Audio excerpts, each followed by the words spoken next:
соҳаи чорводорӣ ҷузъи муҳим ва самараноки соҳаи кишоварзӣ ба ҳисоб рафта дар пешбурди рӯзгори мардум ва таъмини амнияти озуқаворӣ саҳми калидӣ дорад. ҳукумати кишвар дар ҳамдастии сохторҳои кишоварзӣ ва шарикони рушд баҳри зиёд намудани саршумори чорво талошҳоро ба харҷ дода, хоҷагидоронро муваззаф намуд, то дар парваришу нигоҳбини чорво саҳми дучанд зиёдтарро ба бор оваранд. дар ин росто дар вилояти мухтори Кӯҳистони Бадахшон низ ба ин соҳа зиёд таваҷҷӯҳ гардида, дар асоси иттилои раёсати кишоварзии вилояти мухтори Кӯҳистони Бадахшон имсол саршумори ҳайвони калони шохдор 5095 сар ва моли майда бошад, 16117 сар нисбати порсола зиёд гардид. дар асоси қарори ҳукумати ҷумҳурии Тоҷикистон дар бораи барномаи маҷмӯявии рушди соҳаи чорводорӣ дар ҷумҳурии Тоҷикистон барои солҳои 2018-2022 дар тамоми шаклиҳои хоҷагидории вилояти мухтори Кӯҳистони Бадахшон саршумори қутос ба зиёда аз 27000 сар оварда шуд, ки ин рақам нисбат ба соли гузашта 277 сар зиёд мебошад. дар шароити Кӯҳистон соҳаи чорводорӣ манбаи асосии даромади хоҷагидорон ба ҳисоб рафта рушди он аз заҳмату талоши ҳар як деҳқон вобастагӣ дорад. бояд гуфт, ки дар самти чорводорӣ аз тарафи барномаи ҷонибдории иҷтимоии манотиқи Кӯҳистони Бадахшони бунёди Оғохон корҳои зиёд ба сомон расонда шуданд. дар баробари дигар корҳои пешбурди ҳаёти иқтисодӣ аз ҷониби барномаи мазкур барои деҳаҳои дурдаст, бузҳои кашмирӣ аз ҷумла ба ноҳияи Ишкошим Роштқалъа дастрас шуда, бошандагон аз пашму муинаи онҳо самаранок истифода мебаранд. инчунин дар бисёр мавзеъҳо мурғпарварӣ таъсис дода шуд, ки ин як такони хубу ҷиддӣ дар пешбурди соҳаи кишоварзӣ мебошад. ҷиҳати равнақ бахшидани соҳаи чорводорӣ ва таъмини бозори истеъмолӣ бо маҳсулоти гӯштиву ширӣ бо дастгирии барномаи ҷонибдории инкишофи иҷтимоии манотиқи Кӯҳистони Бадахшон аз шаҳри Исфараи вилояти Суғд ба хоҷагидорони ноҳияи Решон 12 сар ҳайвони калони шохдори зоти сиёҳаъло оварда шуданд. 6 сар аз ин теъдод ба сокини деҳаи Шуҷанд Хушвақт Чоршанбеев, ки солҳои тӯлонӣ ба чорводорӣ машғул аст, ҷудо гардиданд. чорводорӣ самти афзалиятнок ва самараноки соҳаи кишоварзӣ ба ҳисоб рафта дар шароити Кӯҳистон рушди ин соҳа аз ҳама ҷиҳат мақсадноку қулай мебошад. ин аст, ки имрӯзҳо бисёре аз хоҷагидорон ба ин самт диққати зарурӣ равона намуда, баҳри таъмин намудани бозори истеҳсолӣ бо маҳсулоти шириву гӯштӣ ҳиссаи муносиб мегузоранд. Хушвақт Чоршанбеев, сокини деҳаи Шуҷанди ноҳияи Решон, солҳои зиёд ба чорводорӣ машғул буда, баҳри бозам тақвият додани ин соҳаи сердаромад бо дастгирии барномаи ҷонибдории инкишофи иҷтимоии манотиқи Кӯҳистони Бадахшон ба вай боз ҳайвони шохдори калони зоти сиёҳаъло дастрас гардид. аз соли 2013 бо хоҷагии аввал директор совхоз кор кардам, баъд он раис колхоз, баъд ба охир расидани колхозу совхоз ба хоҷагидории шахсӣ фирмаи чорводории ҳайвони калони шохдор ташкил кардам. то ҳозир ҳайвонҳои шохдори калони маҳаллӣ доштам, то 14 сар, то 16 сарам. یعنی ҳайвони калони шохдор то 14 маҳаллӣ. баъд аз маҳаллӣ, чунки ҳайвони калони шохдор маҳаллӣ ҳам гӯшту ҳам шир кам истеҳсол мекунанд.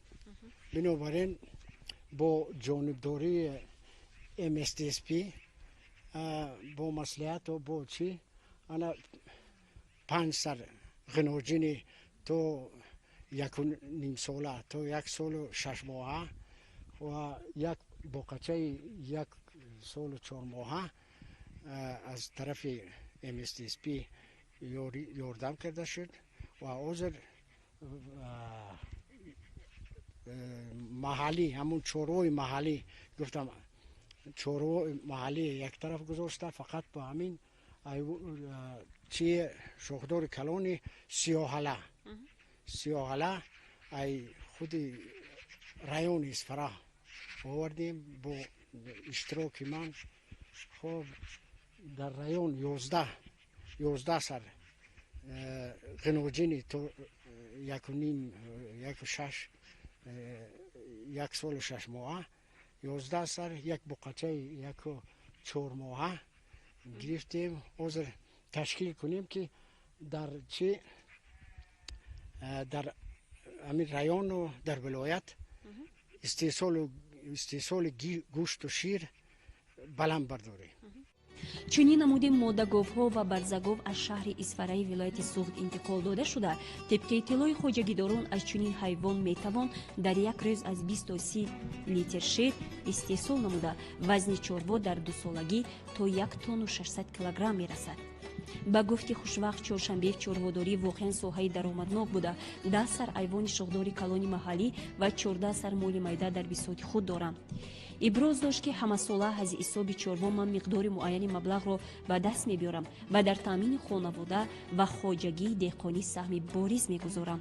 ин деҳқони асил инчунин 5 гектар замини юнучқазор дошта барои таъмин намудани хӯроки чорво феълан 15 тонна алафро захира намудааст. саломат бошед. ва ман тӯи чанд соле ки шумо ба ҳамин соҳаи чорводорӣ машғул ҳастед, то кадом андоза аз ҳисоби ҳамин чорводорӣ шумо манфиатро ба даст овардед? манфиати аҳли хонаю чӣ фақат аз ҳисоби ҳамин чорво як сол ба қариб 4-5 то 6 ғиноҷину буқачаи майда дар район фурӯхта мешаванд.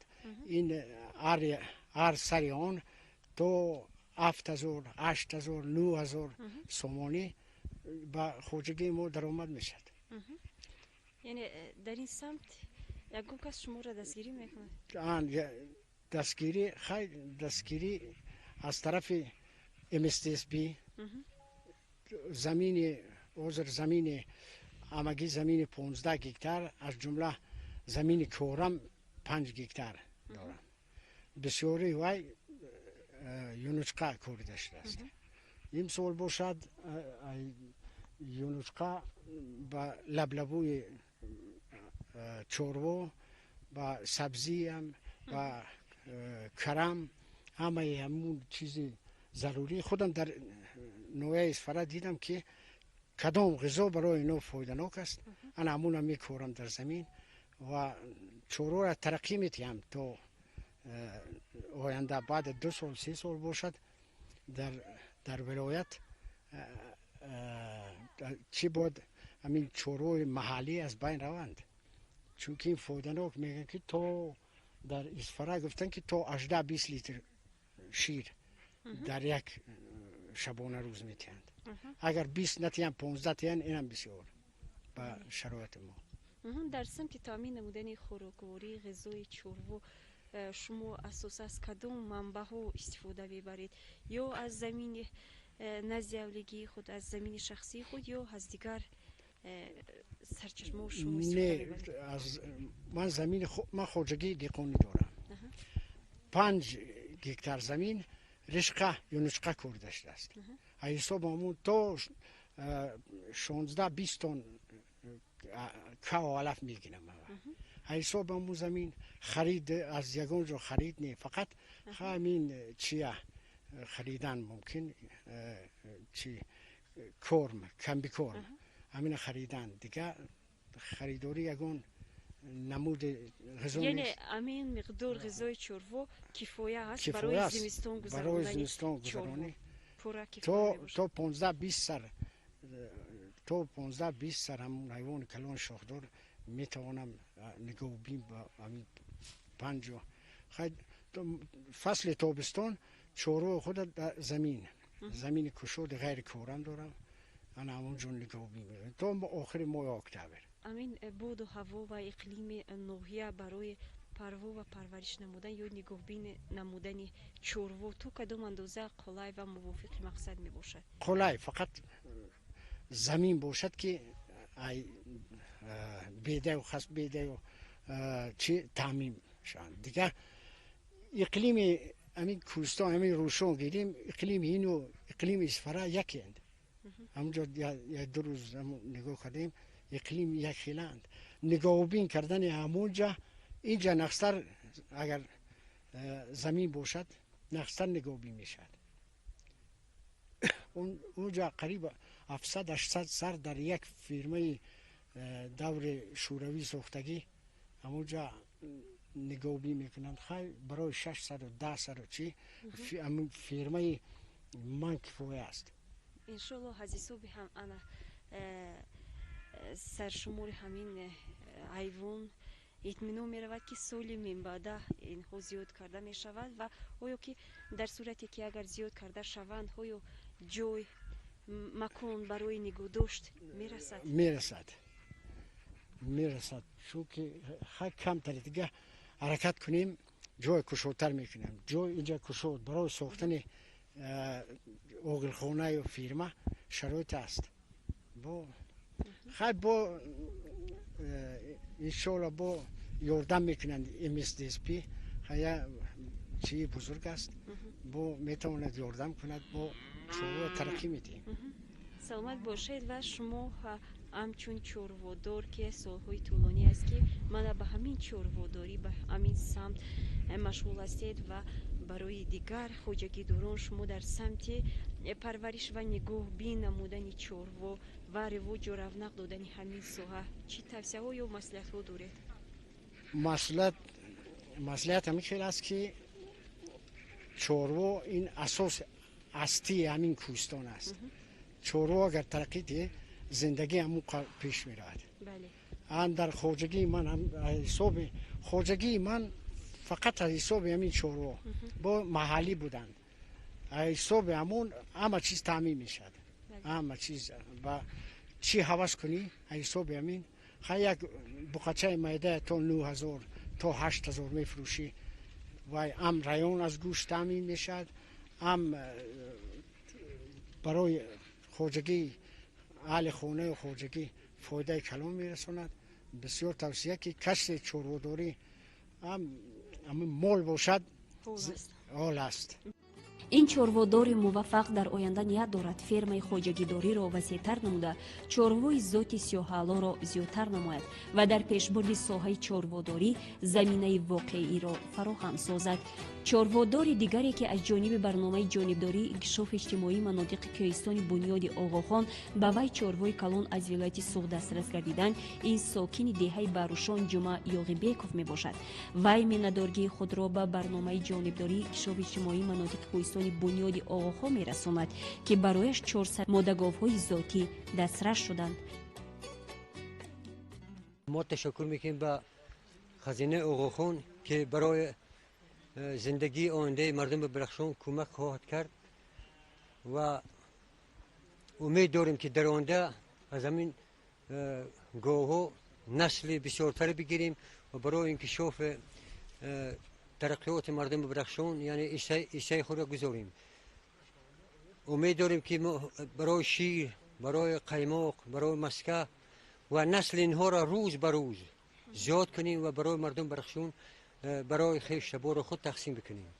من مقصد ما واقعا اقلیم و باد و هوای منطقه ریشان برای تمام نمود صنعت کشاورزی خاص بوده. چورواداری نیز در اینجا رواج و رونق دارد. ساکنان این منطقه در برابر زمینداری و سبزوادکاری به چورواداری شغل بی اندازه داشته از حساب این پیشه ریسک و روزی حلال خویش را در میابند. جهت بی‌خوف و بی‌خطر نگاه داشتن محصولات شیری و گوشتی در ناحیه مرکز تامینات بی‌خطری آذوقه‌واری فعالیت داشته. بهر مبارزه بر ضد بیماری‌های چوروا پیوسته کارهای بی‌خطری را می‌گذراند. در نتیجه سنجش‌های امسال در ناحیه یگان نمود کسلی حیوانات به قید گرفته نشده، ساکنان به مشکلی از گوشت و شیر دسترسی پیدا می‌کنند. اینچنین محصولات کشاورزی ناحیه روشان به مرکز ولایت مختار کوهستان بدخشان شهر خاروخ انتقال داده شده، ساکنان سر وقت از آن تامین می‌گردند.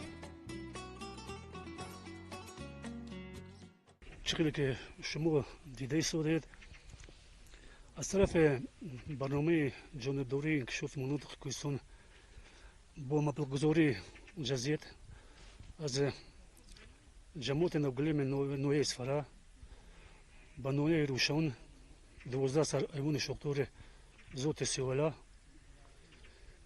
آورده شدند. مقصد اساسی از آوردن چنین ذات حیوانات به نوعی روشان از آن بود است که نوعی روشان برای پرورش و نگهداری چنین ذات حیوانات نسبت دیگر نوعی‌ها مناسب‌تر می‌باشد. و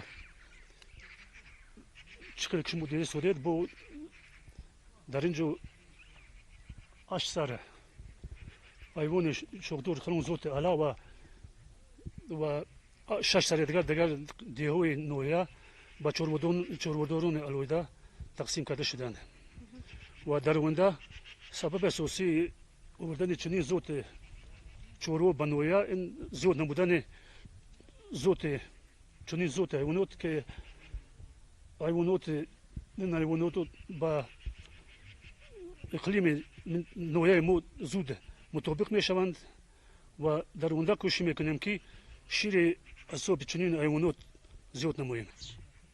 چروداری در نوعی بد نیست می شود. وضع اپیزودی نوعی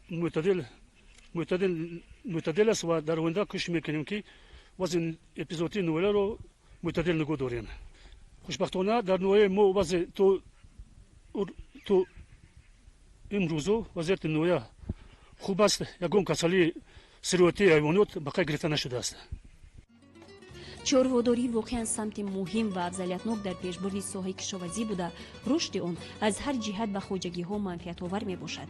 بنابر از هر یک ساکن دعوت کرده می شود تا که به این سمت دقت لازمی روانه نموده برای تامین محصولات شیری و گوشتی زمینه خوب فراهم سازند.